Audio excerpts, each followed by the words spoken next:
अस्सलाम नाज़रीन, आप देख रहे हैं प्रोग्राम स्पोर्ट्स फ्लिक्स और मैं हूं आपका मेज़बान Umair Bashir. Pakistan super league qualifier जो है वो मैच हो चुका है और मुल्तान के सुल्तान जिस तरह सभी कह रहे थे कि इन्हें रोकना मुश्किल ही नहीं नामुमकिन हो चुका है और ना सिर्फ क्वालिफायर के लिए वो फेवरेट थे बल्कि फ़ाइनल के लिए उन्हें फेवरेट करार दिया जा रहा है। तो मुल्तान सुल्तान ने फ़ाइनल का टिकट कटा लिया। लाहौर को एक और इम्तिहान से गुजरना होगा, लेकिन लाहौर के इम्तिहान से पहले आज एक और इम्तिहान है। आज हैं पेशावर ज़ल्मी वर्सेस इस्लामाबाद यूनाइटेड आमने सामने और इस्लामाबाद यूनाइटेड के फैंस के लिए अच्छी खबरें सामने आ रही हैं।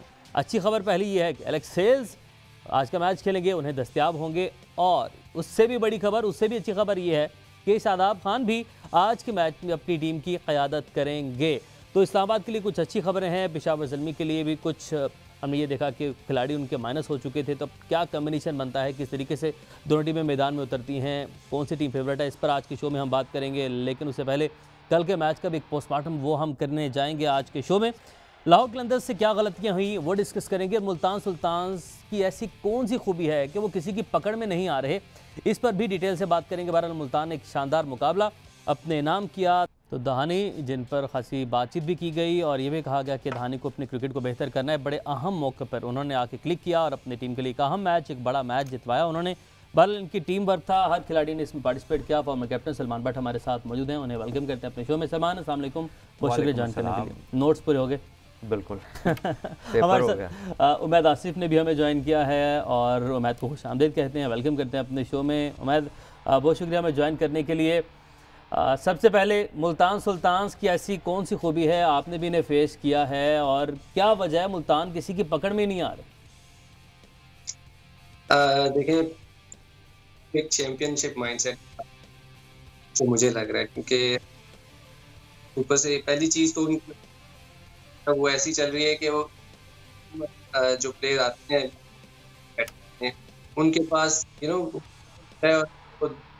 कैन एक्सप्रेस देमसेल्व्स एनी, तो वो कभी इजी आप देखें, कभी उनके फास्ट बॉलर जो है आपको भी देते हैं, फास्ट बॉलर तो विनर्स भी देते हैं। आप ये इवन उनके लिए काम कर चुके हैं अभी तक। I mean I don't know उन्होंने चेंज ट्राई टू बॉल करते हैं कि विकेट टेकिंग ऑप्शन जी ठीक है। उमैद हमारे साथ मौजूद हैं। सलमान, मुल्तान सुल्तान हम अब तो मतलब इनकी जीत को डिस्कस कर कर के भी हम लोग थक गए। ये जीत के नहीं थक रहे। रिकॉर्ड मैचेस किसी भी पीएसएल के एक सीज़न में जीतने वाली ये टीम है मुल्तान सुल्तान, और अगर रिकॉर्ड्स की बात करें तो सारे रिकॉर्ड्स ही इनके पास हैं।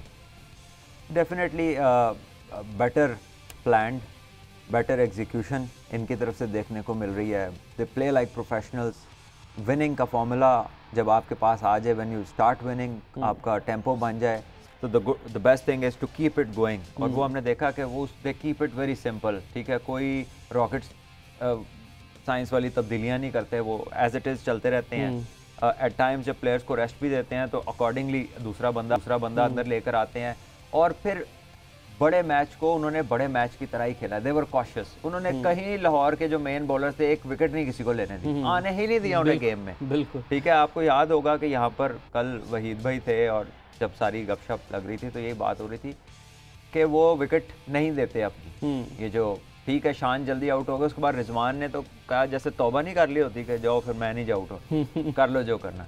और उसने बिल्कुल बड़ा केयरफुल होकर खेला। रैली रोसू उसके साथ खेला and they took it up to 160 170।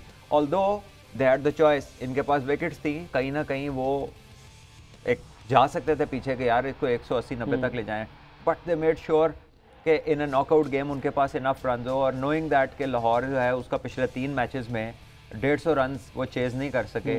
और एवरी टाइम फ़खर की विकेट जब भी गिरती है जल्दी तो अचानक लाहौर की जो बैटिंग है वो साथ चल पड़ती है बाकी की भी सारी, और वो मतलब दे डू नॉट रिस्पॉन्ड जिस तरह उन्हें करना चाहिए जब फ़खर आउट हो जाता है।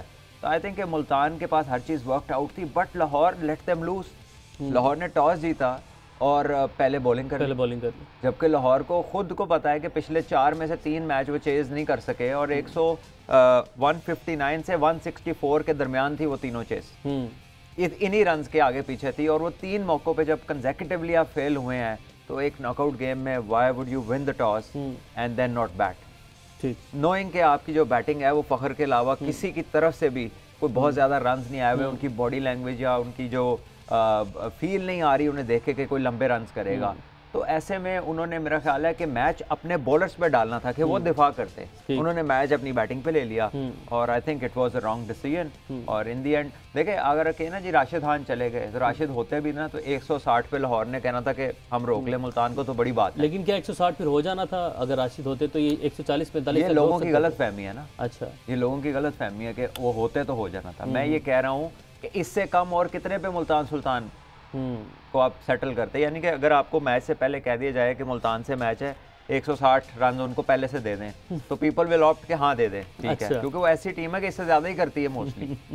लेकिन आई थिंक लाहौर को छोटे टोटल को अप्रोच करने का जो तरीका है वो है कि आप पावर प्ले का पूरा फ़ायदा उठाएं। अगर आपके उसमें 2 विकेट्स भी गिर जाएं, लेकिन इफ़ यू गेट टू 50, 55 और 60, तो आपके अगले 14 में रन बॉल पे बात आ जाती है। लेकिन लाहौर ने पहले ओवर्स में पावर प्ले में कहीं अटैक नहीं किया। पहले 13 में 10 ओवर रिजवान ने अपने स्पिनर्स के करा दिए और उसको बड़ा वो हो गया इजी कि वो जो उसके फाइनल ओवर्स थे जहाँ पे रन रेट भी बढ़ा था, वो सारे उसके मेन क्विक बॉलर्स पे आ गए। ठीक है। अच्छा, दहानी को 13 ओवर के बाद 13वें ओवर में लाया गया, 13वें 14th ओवर था जिसमें दहानी को लाया गया, इसको आप कैसे देखते हैं? और उसके बाद दहानी ने मैन ऑफ द मैच का अवार्ड ले गए। देखिए कि कहीं पर ऐसी सिचुएशन आई ही नहीं ना कि रिजवान फोर्स होते अपने ऐसे बॉलर की तरफ जाने के लिए। वो इतना आराम से सारा कुछ चल रहा था कि रन रेट 10 की तरफ जा रहा था और 10 पे गया हुआ था, 9वें ओवर से ऑनवर्ड 10 के प्लस था रन रेट। तो रिजवान को तो कहीं पुश किया ही नहीं लाहौर में। यही तो मैं कह रहा हूँ कि लाहौर को जो स्टार्ट था वहां पर लॉन्च करना चाहिए था, वहां पर इनिशिएटिव ग्रैब करना चाहिए था, मुल्तान पे प्रेशर डालना चाहिए था ताकि रिजवान कुछ डिफरेंट करने जाते।